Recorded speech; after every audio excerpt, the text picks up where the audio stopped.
And we'll get started here in just a minute.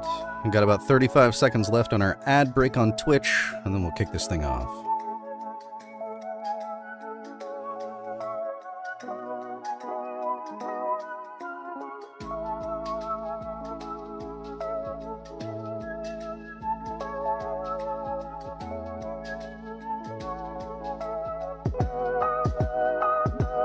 Hey, +1 for IG notifications. Yay, they worked. At least once.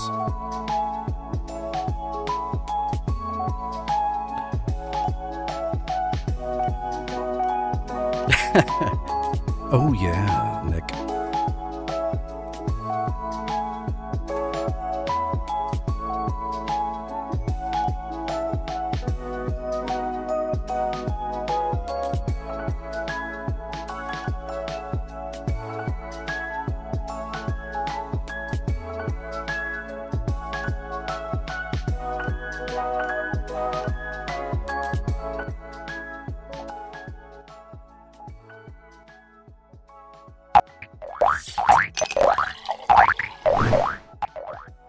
It is that time. That time where we read authors' first chapters for free on the stream. And tonight's going to be different than anything that I've ever read. I think ever. Not even just on the live stream, but just ever. So it's going to be a unique story. But hey, it's got a lot of good stuff in it. It's got vampires in it. Who doesn't love vampires? And not only does it have vampires, it has vampiric sass. What could be better than a sassy vampire? Not much. Not much. Thanks everybody for joining me today. We have a really good story that I was just talking about. The Damnedest Thing by Hanna, Rebecca Graves. Let me put in the chat here on Twitch, YouTube, but not Instagram. I haven't figured out how to make that automated, but I'm going to read it to you so you won't be left in the dark. Let's read a little bit about Hanna here, or Hanna. Didn't ask for clarification, but I don't know. But anyways. Hanna, I'm going to say, Rebecca Graves, she, they, is an author of horror, dark fantasy, and romance. She is queer, disabled, and non-binary. She lives with her wife, their adult child, and many animals in the redwoods of California. Her special interests include horror and Anne Boleyn, which kind of overlap each other if you think about it a little bit. If you're wondering what they're doing right now, it's probably watching Jesus Christ Superstar from 1973. All right. They have published previously under the pen name Rowan Altwood, if you want to look that up. And then I'll put their website here on Instagram for you, because that did not auto-populate like on the other platforms. And if I'm coming in really quiet on Instagram, let me know. It's kind of new to me streaming to it, so just let me know if it's low and I'll turn myself up or something. Also, about the book that we're going to read, The Damnedest Thing, give you a little synopsis from, you can get on Amazon, things like that. And let me put the link to that actually here on Instagram for you as well, because you didn't get that. If you're thinking about picking up a copy after we read through this. Janus has been alive for over 2,000 years. He's traveled the world, watched empires rise and fall, made friends and enemies with humans and fellow vampires alike. But these days, all Janus aspires to do is enjoy the peace and quiet, painting the evenings away. Quite the opposite, his dearest friend, I think it's a French name, and I think I have this right, Etienne, wouldn't know the meaning of the word peace. He's always getting himself into trouble, something Janus has previously sat back and lectured about from afar. Unfortunately, this time, Etienne has bitten off far more than he can chew, and he's dragged poor Janus right into it with him. Links down there at the bottom if you're interested, like I was saying, and picking up a copy there. So we're actually going to read through the prologue and the first chapter, because Hanna was awesome and decided to share both with us. So we'll have a little bit of an extended read tonight. So you'll get not only the introduction into the book, you'll get a little bit of the meat of the first chapter into the book too. So it's going to be kind of cool.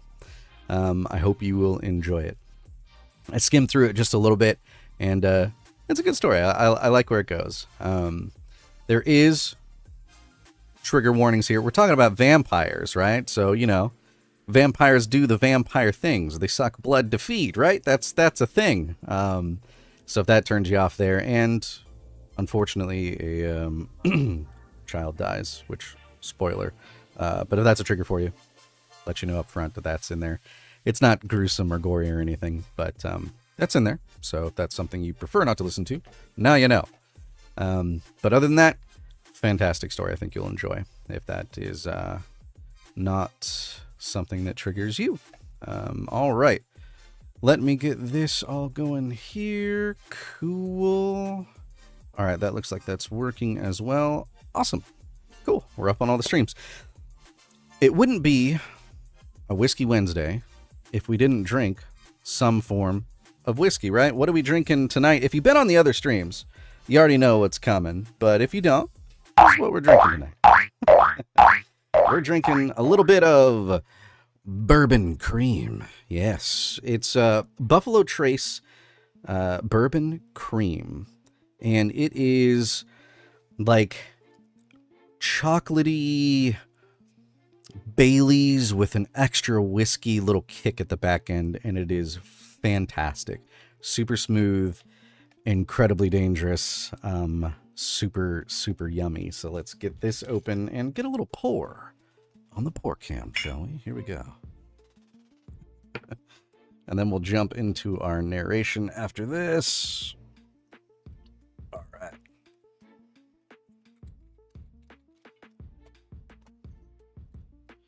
As you can see, it's that nice, you know, Bailey's looking color.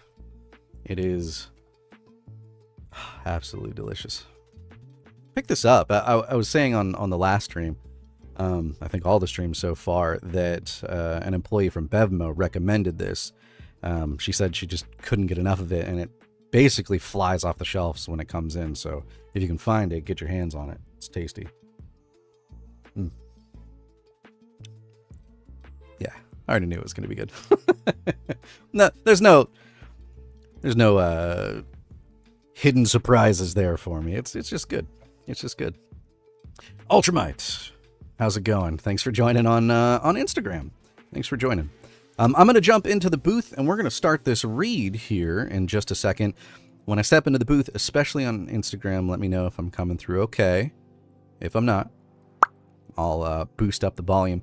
Before we go into the booth, real quick, on Twitch, we have ad breaks on every, I think it's half hour.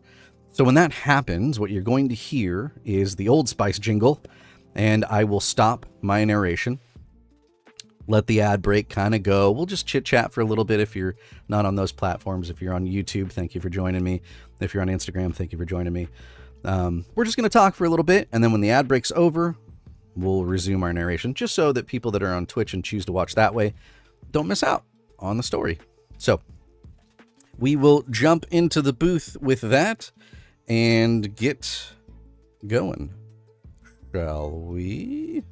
My God, are you still talking? I am still talking. We're going to the booth, I promise. Here we go. Here we go.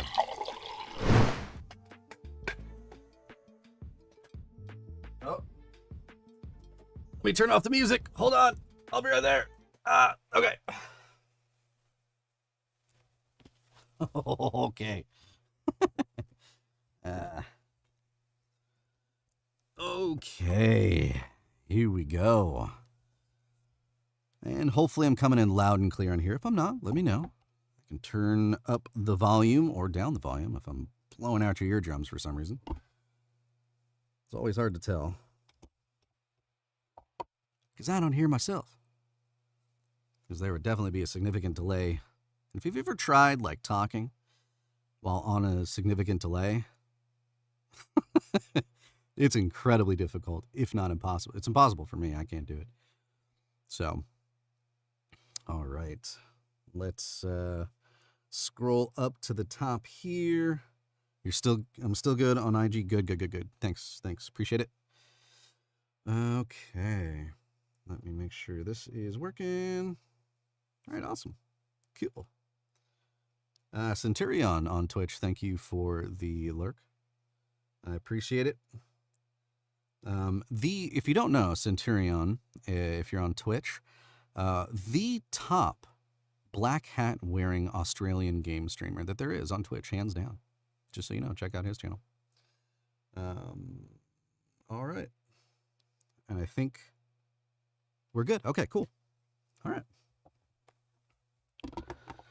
Let's jump into the story, shall we? All right, and get it started up like Windows 95.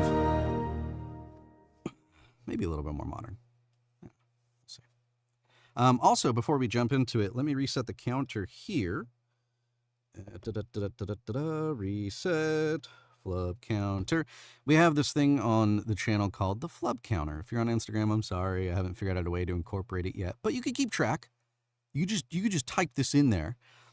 We keep a flub counter on YouTube and on Twitch, where every time I make a mistake, somebody types an exclamation point, flub, F-L-U-B, and it adds to the counter on there. One of my moderators on Twitch loves to use this as an excuse to play a drinking game, where he takes a drink every time I flub.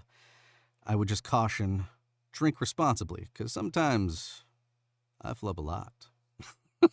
Switch to water. Nobody's going to judge. Nobody knows, you know? Or maybe you're drinking hot chocolate, and that's fine too. You don't have to drink whiskey on Whiskey Wednesday. It's about sitting back, relaxing, and enjoying the story.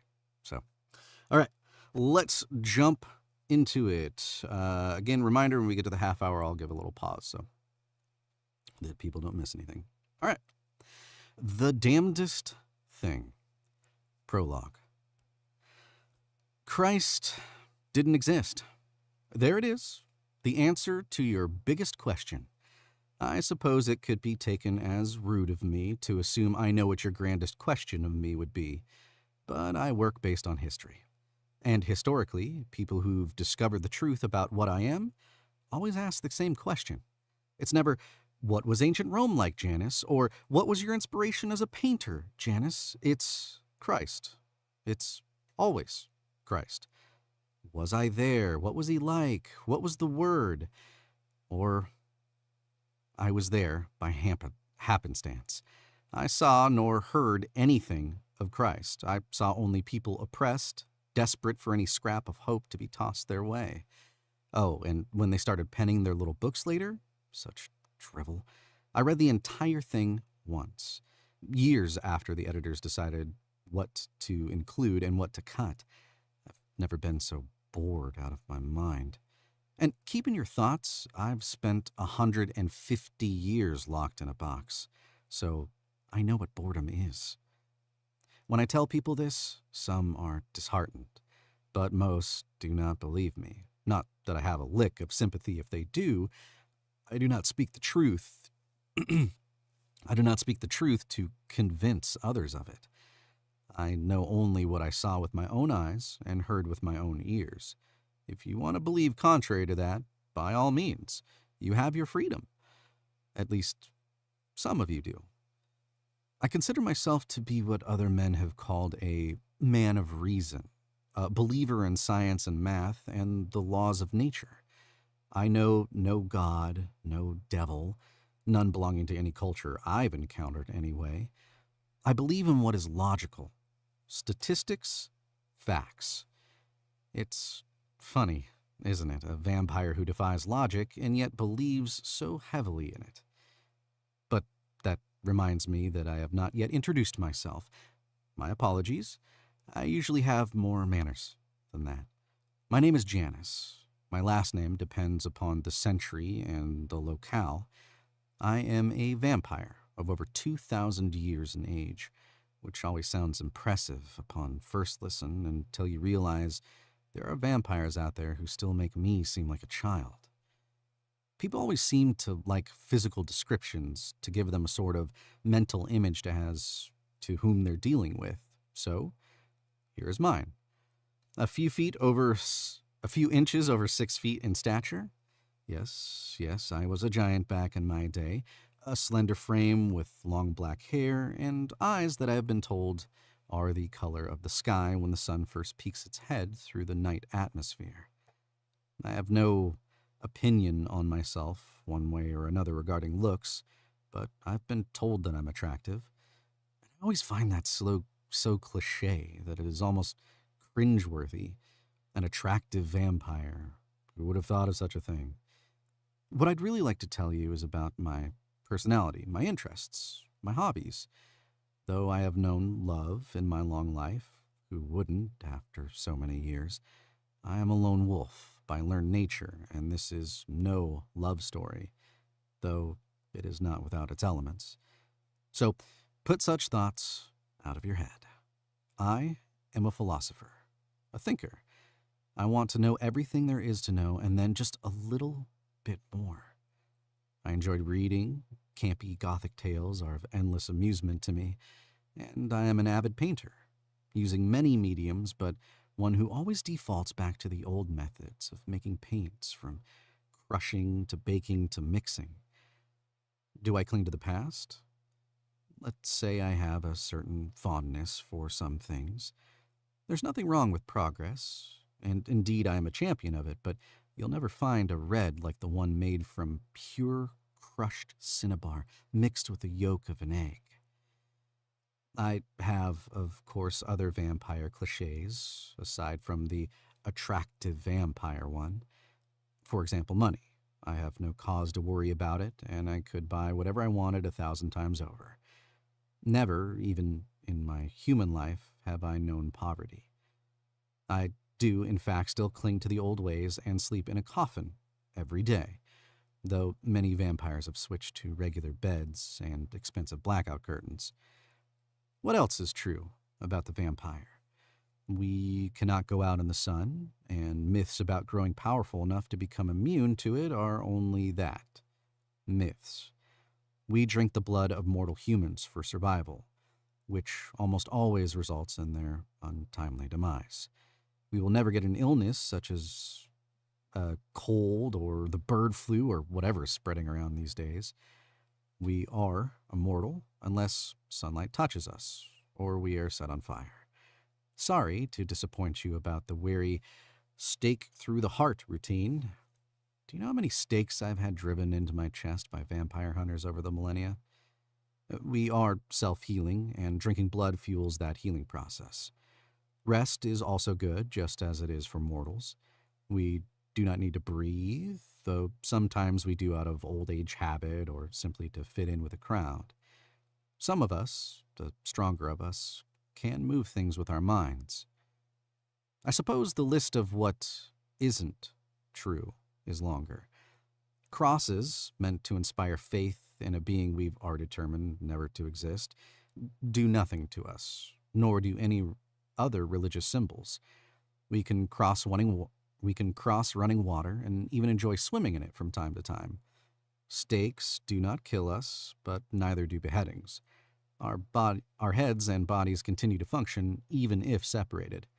I know a few vampires who, if you look carefully enough, still bear the telltale mark of stitching that did not heal entirely. Garlic does not faze me in the least, and it is untrue that we can neither eat nor drink.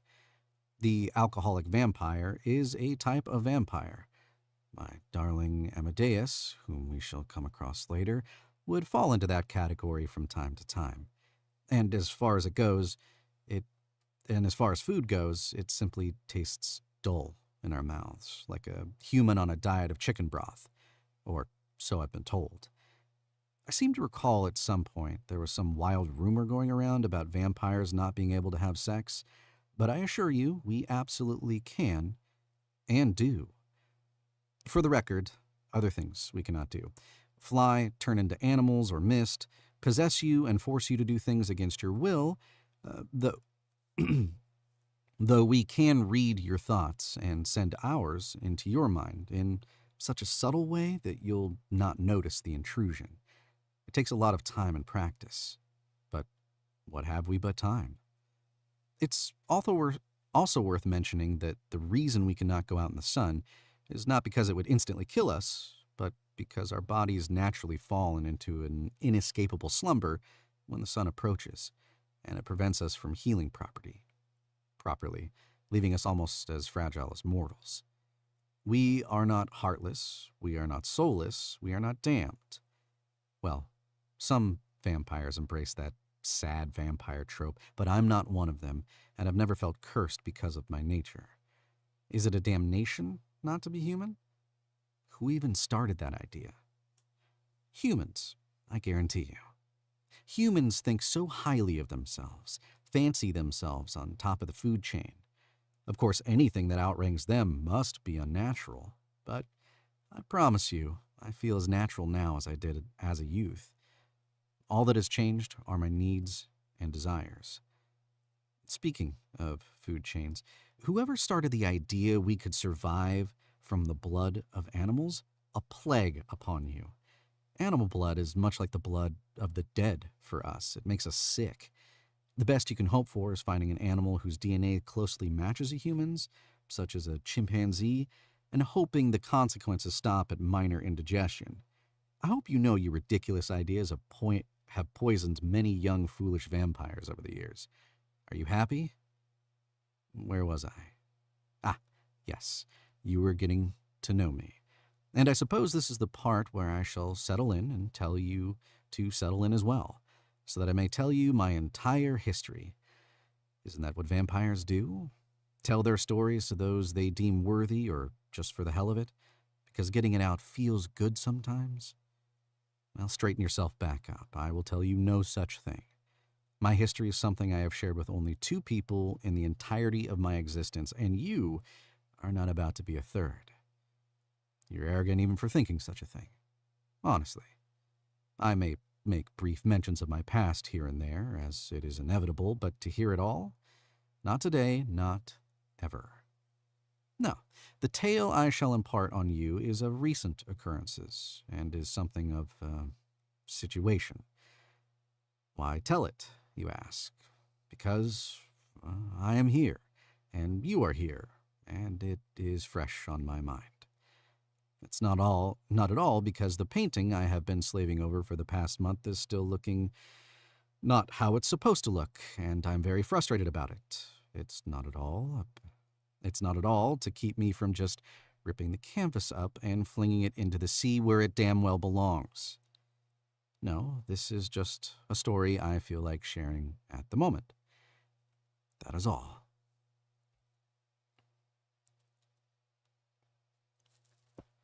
All right, that was the prologue. We'll move into chapter 1 here. He's so snarky, isn't he?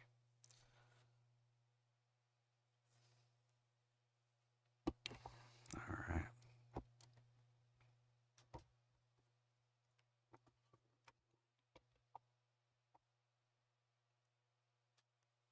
Okay. Chapter 1. The year was 1973. It all began when I went to visit a friend by the name of Etienne, a French vampire of some 300 years. We were thick as thieves, as one might say, and I had not heard from him in several weeks. I suppose I could have just picked up the phone or used my thoughts to reach out to him, but I am old-fashioned, and he did not live that far, so I paid him a visit instead. Of course, it was freshly night, and I was hungry, so first, a side note, because I imagine you'll want to hear all about it. Your kind always does. Do I ask you how you went about cooking and preparing your dinner of steak and potatoes? No. Why do you find such a fascination with my eating habits? Anyway, as a general rule amongst civilized vampires, we only feed on those black of heart, and there was no shortage of them to be found in this city. Thus, it did not take me long to find my mark for the night. A man in his mid-30s who drank too much, beat his wife, and terrorized his children. Of course, one must always think of what the wife would do in a situation when the breadwinner has been removed from the picture. But I think that women who are strong enough to survive such hideous things are strong enough to survive anything. She would overcome, her children would thrive. This was my wish for them. This gentleman, who could barely be called as much, however, I snatched him right outside of the liquor store, moving both of us so quickly, the bottle of cheap vodka fell from his hand and clattered to the ground, spilling everywhere. Being too stupid to be cowardly, he started cursing at me as I slammed him against the wall of a nearby alleyway. Based on experience, I knew the city's commotion would obscure us. I don't recall giving you permission to speak to me, let alone like that, I said from my mind to his. Confused, he blinked at me, still irritated and now trying uselessly to free himself from my grip. I could almost hear the wheels in his head turning, the thought of, what is this guy, lingering in his mind, and soon, too, and making its way to his mouth. But I had no interest in listening. Without giving him the time to wonder further, I gripped his shoulder with one hand and yanked his head to the side with the other. His pulse pounded wildly throughout my body. I did not hesitate to bare my fangs and sink them deep into the thick veins of his throat. What is drinking blood like? The same as eating food, I suppose. The quality and taste of it can vary. His blood, thick and warm against my tongue, contained little alcohol. I must have caught him at the beginning of a bottle. Briefly, I wondered what his children had to go without so that he could have his cheap liquor, and then went back to the business of sucking at his blood, paying attention to the rapid rhythm of his heartbeat.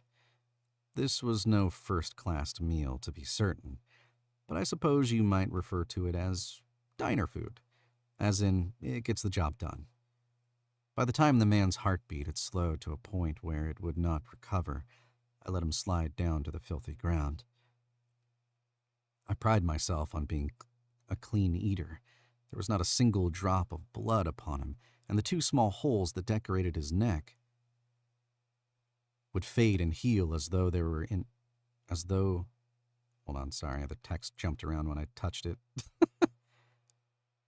There we go. I pride myself on being a clean eater.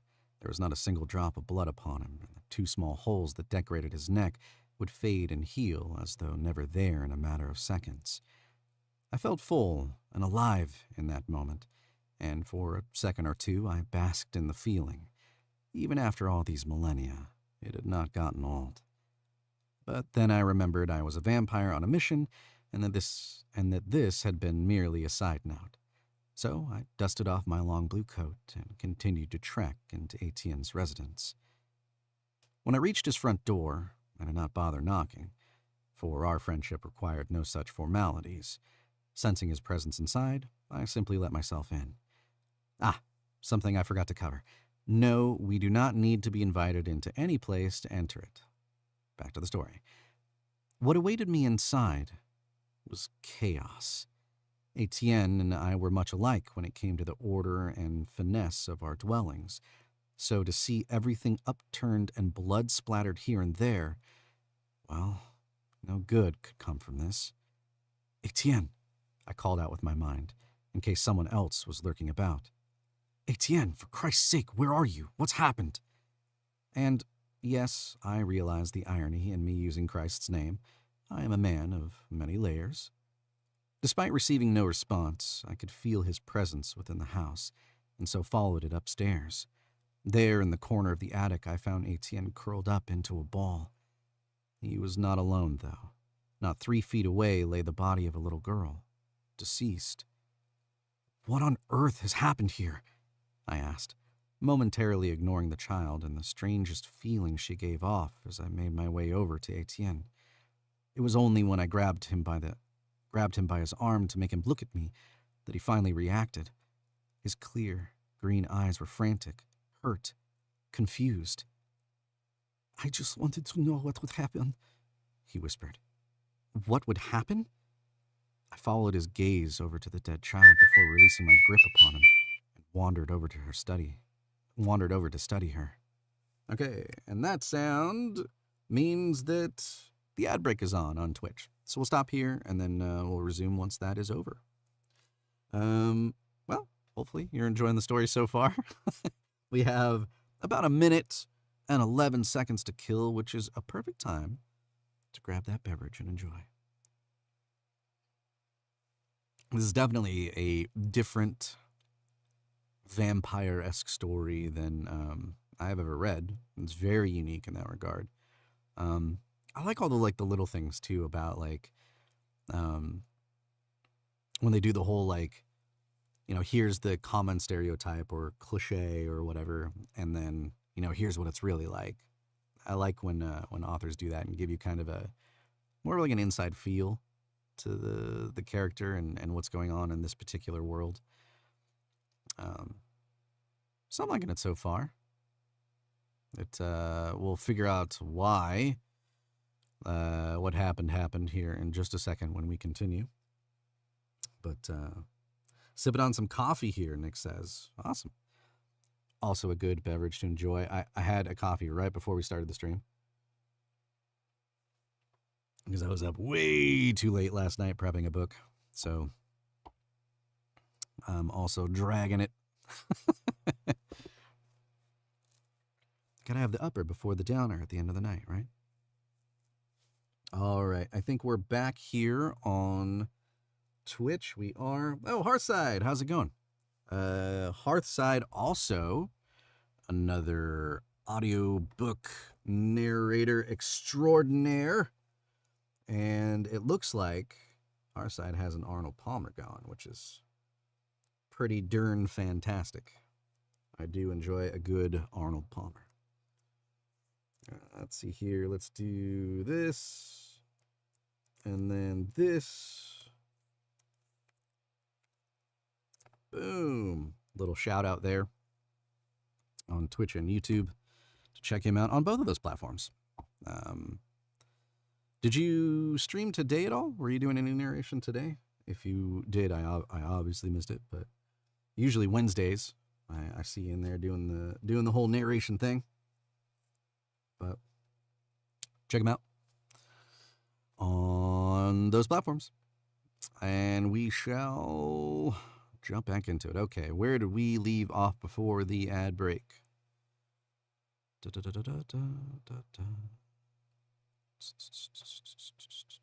Right there. Before releasing my grip upon him. Okay. Okay. And let's see. It sets the stage with different specific parameters, which makes it interesting. Yeah, it kind of does, doesn't it? Referring to the whole, differences and what you've heard about vampires and what's true in this particular story in this world. So I like it. In that case. Alrighty. Here we go. You are welcome, Hearthside. All right, let's jump again. What would happen? I followed his gaze over to the dead child before releasing my grip upon him and wandered over to study her. A day, maybe 2, had passed since her death. She could have been no older than 7 or 8. But what quickly caught my attention was that her lips were parted, her teeth showing. She had tiny, sharp fangs. "Etienne," I exclaimed, straightening up and turning to stare at him in horror. "Why is there a child vampire dead upon your floor? Explain yourself to me." I returned to his side, and he immediately wrapped his arms around my middle, burying his face against my leg. I put a hand to his head, though I did not pet him because I did not know I should soothe him just yet. "Please tell me you did not." "They have all been rumors," he muttered. "I wanted to see what actually happened. She was dying anyway, and I—" Vampiric children. There's your abomination, your curse. By the decree of Consiglio dei Vampiri, or the Vampiric Council, thousands and thousands of years ago, they could not exist. And for good reason. A child vampire cannot grow up, cannot properly understand what has happened to them, and always, always goes crazy. Their growing minds cannot keep up with their physical limitations, and something in their psyche just snaps like a rubber band. Usually sooner rather than later.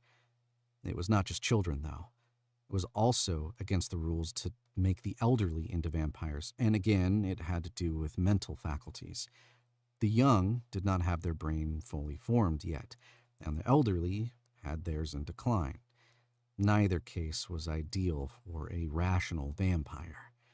They also tended to die rather quickly. They would be feral and full of life one moment, and the next, they were simply gone, keeled over wherever they happened to be. No one knows why that is, and no one would be cruel enough to experiment to find out. No one, apparently, except for my damned Etienne. You are the bane of my existence, I said to him. Do you know what will happen if the council gets wind of this, Etienne? They will kill you. The punishment for willingly creating a child vampire is death. And do not think this is something you can just slyly ply your way out of. They already have little patience for your constant troublemaking. I was only curious, he repeated, sounding such like a sullen child himself. I wanted to slap him and hold him in the same breath.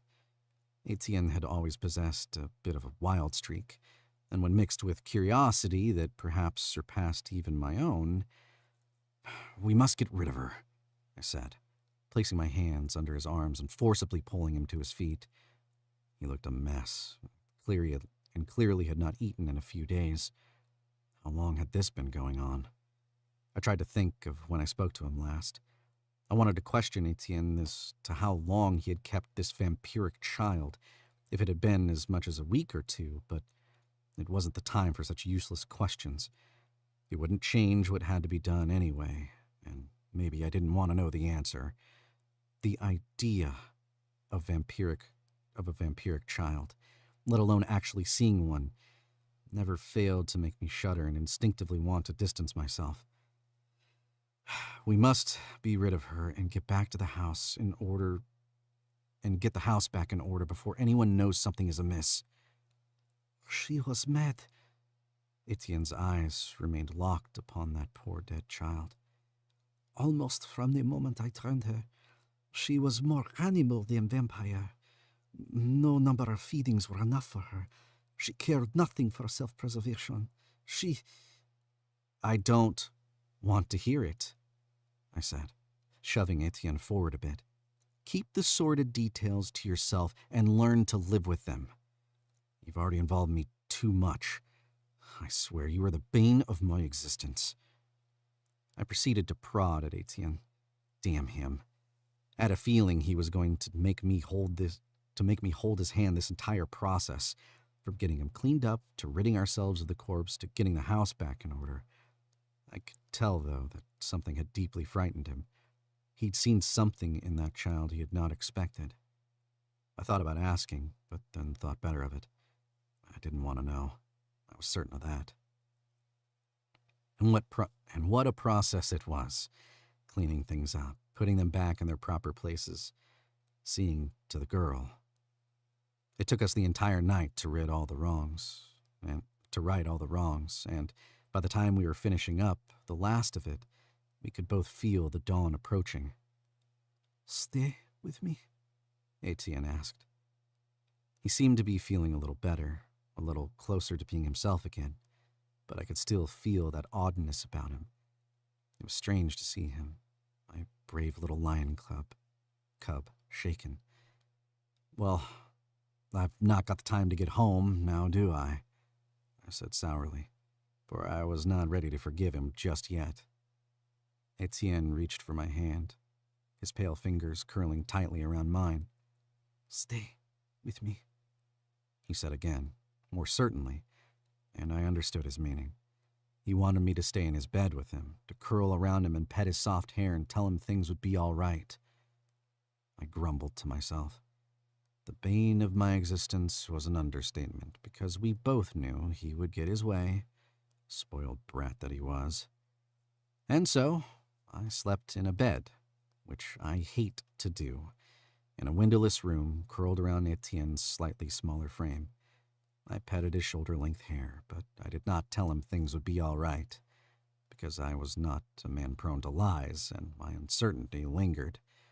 Even though we had disposed of the body, burning every trace of it away, it was still possible that the council would find out. They always had the damnedest luck with things like that. In the following days, I remained with Etienne.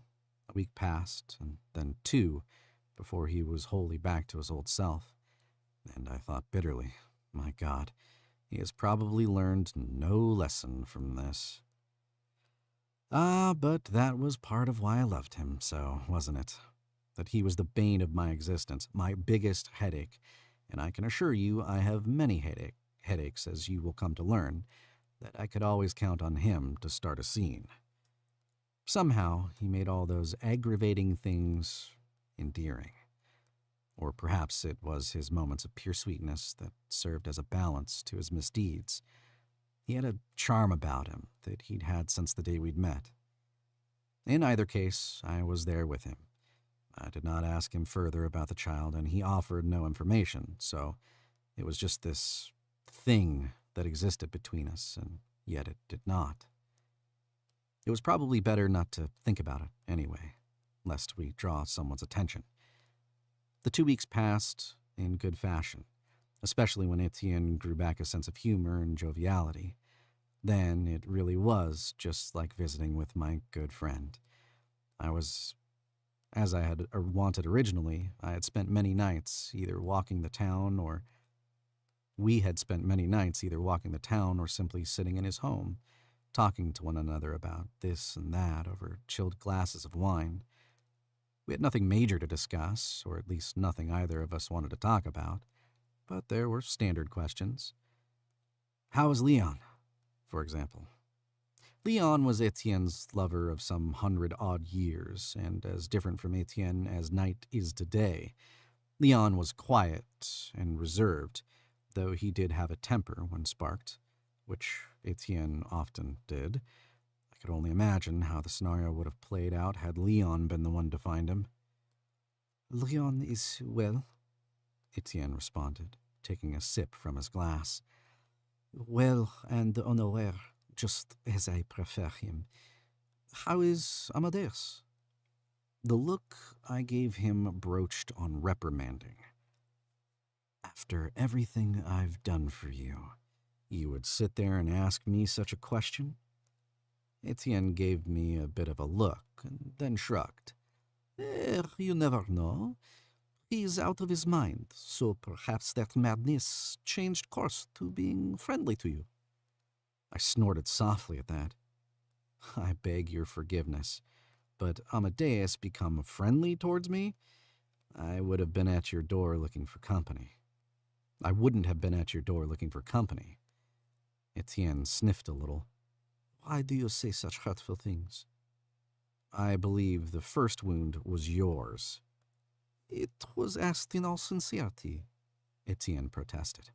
I am always hopeful that he'll change his mind, or that someone will beat some sense into him and he'll come running back your way. Ah, yes, because you are so fond of Amadeus. It was his turn to give me a look. I am fond of you, and for some godforsaken reason, Amadeus is where your true happiness was always lain. So, I wish him sense for that reason alone. I did not pursue the conversation any further.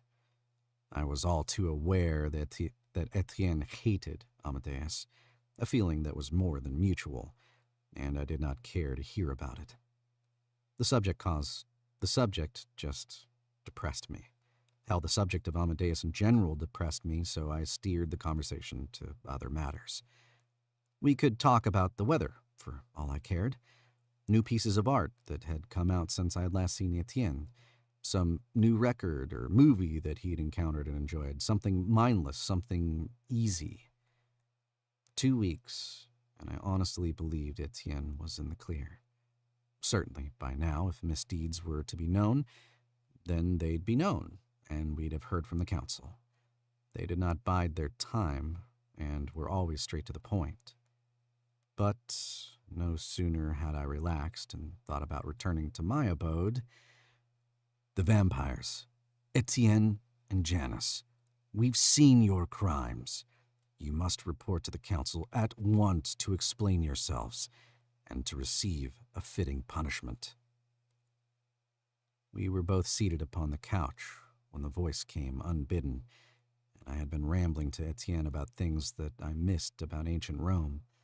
Little things like fresh loaves of bread made with recipes lost to time, or watching the artists as they made their paints for me, or even the way the city looked at night, the skies full of stars and possibilities. I was completely derailed. My mouth fell open. Why am I included in this? I asked. I did nothing but stumble upon the scene. But there was no answer, as was the way of the council. I was guilty by mere association. I was guilty because I knew what Etienne had done and had said nothing. I stood there and watched that girl burn. I'd helped him put his house in order and tame his hair, which had been matted with blood. For the past 2 weeks, I'd been his companion, there to comfort him, despite the crime he'd committed. And to receive a message like that with mere instructions, it spoke more to the council that the council had over all things vampire than anything else. It spoke more to the council that the council had over all things vampire than anything else. They could have just as easily sent some of their guards to arrest us, but that was generally unnecessary. Everyone knew when the council wanted you, you would wind up in their hands, one way or another. They no doubt thought we would immediately do as commanded, and if we didn't, then they would send someone after us, and it would be all the worse. Not that I'm certain that it could be worse than death. A slow one, perhaps. Oh, I could set you into the sun, I said sourly to Etienne, who had the grace to look sorry and ashamed. I will tell them, Janus, he responded. I will let them know that you had nothing to do with this. You'll do nothing of the sort, I answered, jaw squared. We're leaving. Etienne seemed to catch my drift that I did not intend to lead us to the council. I told you. The punishment for creating a child vampire is death. I have no plans on dying, and I will not allow you to die either. You are the bane of my existence, and so terribly important to me, I could not bear to lose you. So, you suggest we run? That is precisely what I am suggesting, I answered. And I know it's a stupid idea, and in all likelihood, we will be caught either way. But I want to at least give us both a chance. Perhaps if we can lie low long enough, they will move on to other, more pressing matters, like other than some silly mistake made by a fool. I said it. Yes, but I didn't believe it. I had never known the council to let go of any matter. But what other option was there? If we stayed in one place, they would merely send other vampires to capture us and bring us in. Still, this was Etienne, and I was desperate. I am so very sorry for wrapping you up in this, he said, and I could tell he was on the verge of weeping, but I was in no mood for it. Get ready to go, I snapped. I will meet you by the front door. You still have that car of yours, don't you? The black one that goes fast? Etienne nodded. Good. We'll need it, is all I said before I turned and moved from the living room to the entrance of his home. If only Etienne knew that not all curiosities had to be satisfied. If only he ever knew how to leave well enough alone.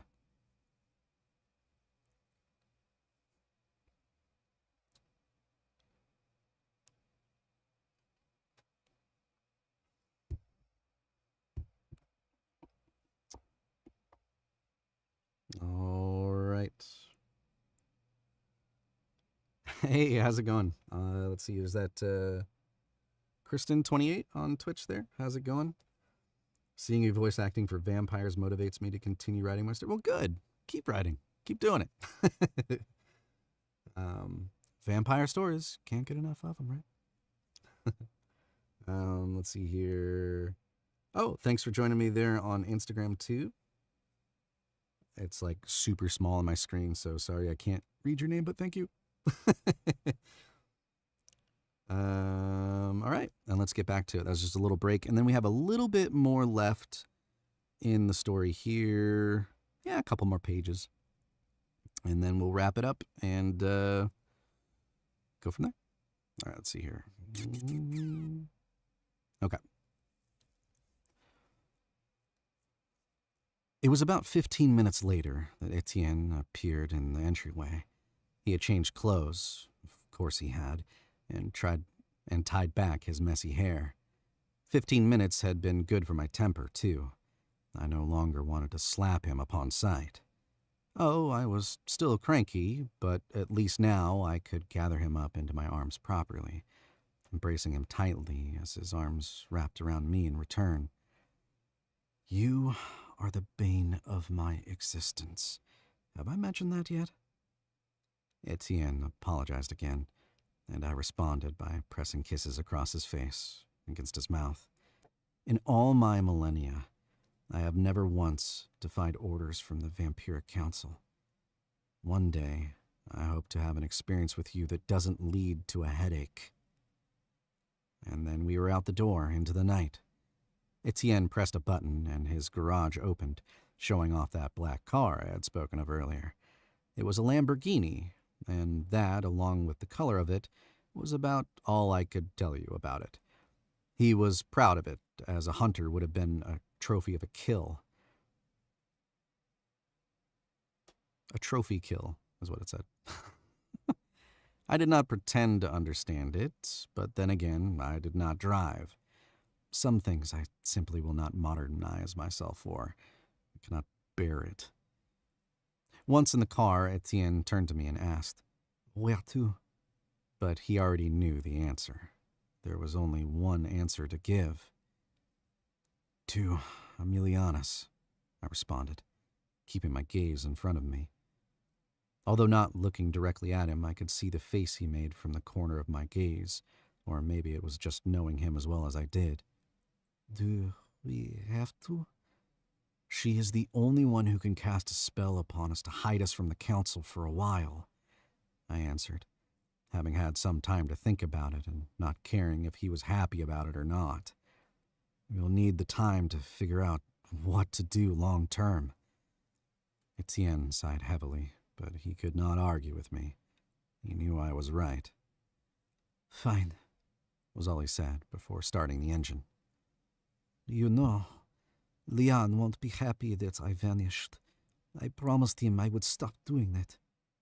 It is too dangerous for us to contact any of our companions," I pointed out mildly, which he already knew. He was just bemoaning the fate he had set in stone for himself. I settled back in my seat, watching the world quickly flying past us.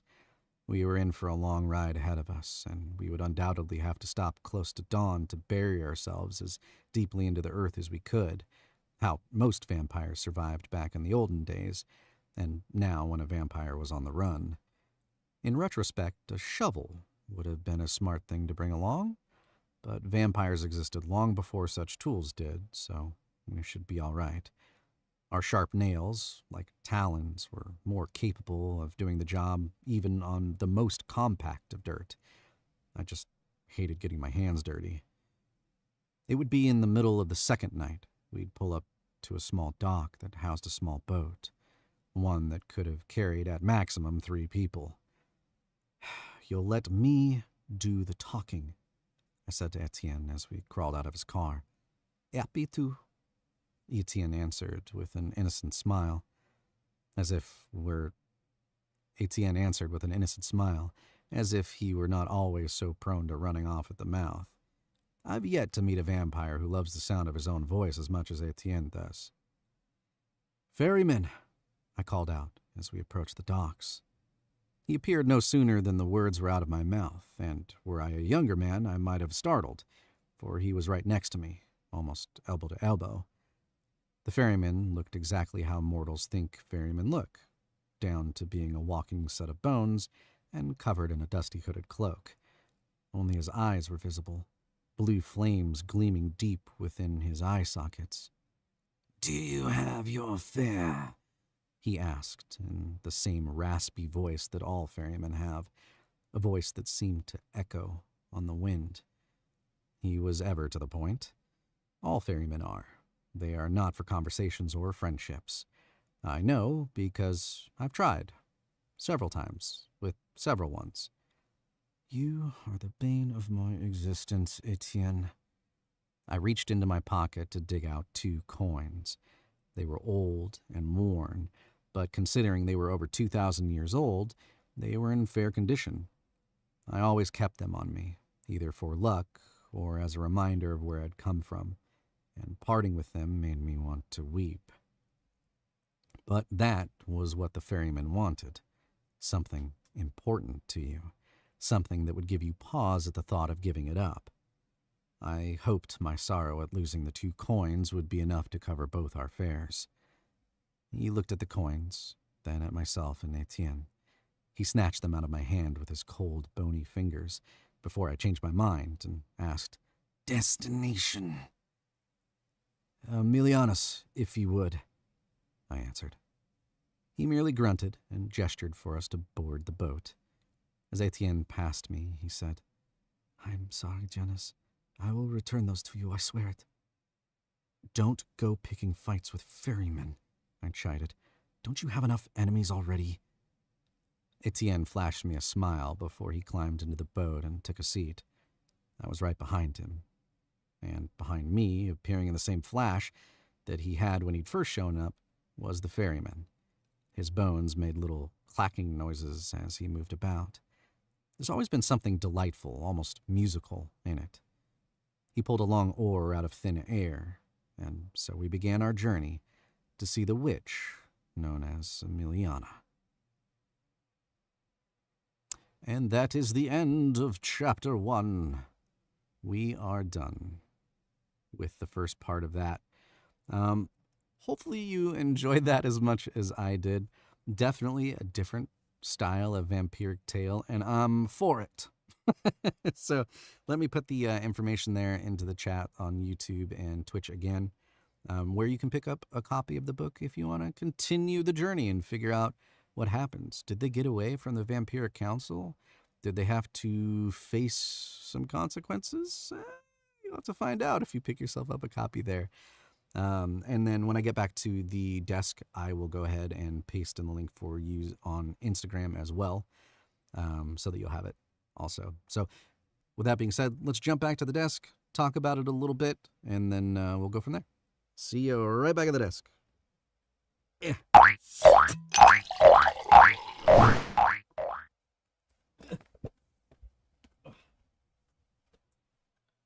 All right. Oh, the long journey from the booth.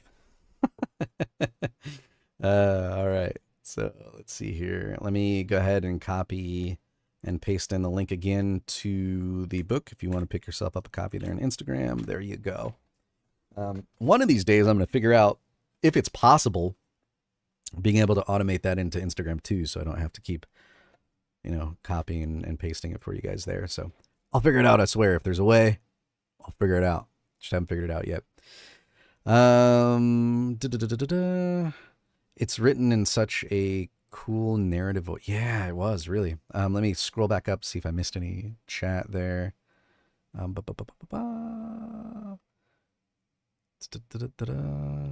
bot is cool. Oh, yeah. I think I have too many bots on the channel, but gotta have some in there to combat all the spammers. It's just the way of the world now, right? It's how it goes on Twitch, unfortunately. And really any streaming platform, they show up here and there and on all the other ones too. So, yeah, I did like the sassiness of the vampire. I don't know if I did it justice or not, but you definitely pick it up in the writing as you're reading through it. He's kind of he's got that, edge to him. So, I like that in the character. Oh, and look at that. That's the sound of the ad break, which I'm going to cancel because we don't want that ad break anyways. Because we're almost done with the stream for the day. But thanks again to Hanna Rebecca Graves for putting out there, being brave enough to put out their first chapter there for us to read here for you on the live stream. It takes a lot of guts to put your babies out there, if you will, your writing out there. But thank you for doing so. And hey, it's a good way to get your work out there, and maybe somebody really likes it and you've picked up a new fan, right? That's the whole point of it, right? BRB ads came. Okay, I thought I canceled the ads, but maybe I didn't hit it in time. So we'll talk for a little bit, and then what I'll do probably in the meantime is find someone that we can go to. Maybe we'll go to on Twitch at least. We'll go to another voice actor and share the love, whom also does audiobooks as well. So maybe we'll go that route tonight, at least in Twitch. And if you're on YouTube and on Instagram, I'll just be ending the stream for you, so none of this will really make sense. But on Twitch, you can pass your stream and your viewers off to someone else, and it's called a raid. So I like to do that if we can, and kind of send people to other channels so that they can experience other people in the community of the writers and readers, because that's, again, what it's all about, right? Share the love. So we'll go ahead and pass it over there here in just a second. And back on Twitch. Awesome. I thought I hit it in time, but I guess I didn't. So I tried to cancel it, but I wasn't quick enough. My apologies on Twitch there. But yeah, fantastic story there. Please pick yourself up a copy if you liked the book and continue the story and figure out where it goes. I know most of these stories that I read, I'm like, oh, it just cliffhangs you and you want to know more. So I end up picking a lot of the copies of the book myself just because I want to figure out where it goes, right? Because it's like that, what happened? What happened? It's always, in your head. But anyways, if you enjoyed it, there's the links for you and all those things. If you missed most of the stream, I'll have the recording of it up on YouTube immediately afterwards. So you can go back through and listen to the prologue if you missed it, or the beginning of the first chapter. So really good story, and I encourage you to do that. We're on Twitch here. We're going to pass this over to another audiobook narrator and voice actor. I will see you all probably next Monday for Macabre Monday, where we read short horror stories. So, yeah, I'll see you then. And then obviously the next Whiskey Wednesday, we'll see you there as well. So until next Monday, same time, same bat channel, or at the very least on Wednesday for the next Whiskey Wednesday, I will see you then. Thank you very much for joining me, and I'll talk to you all then. Bye-bye.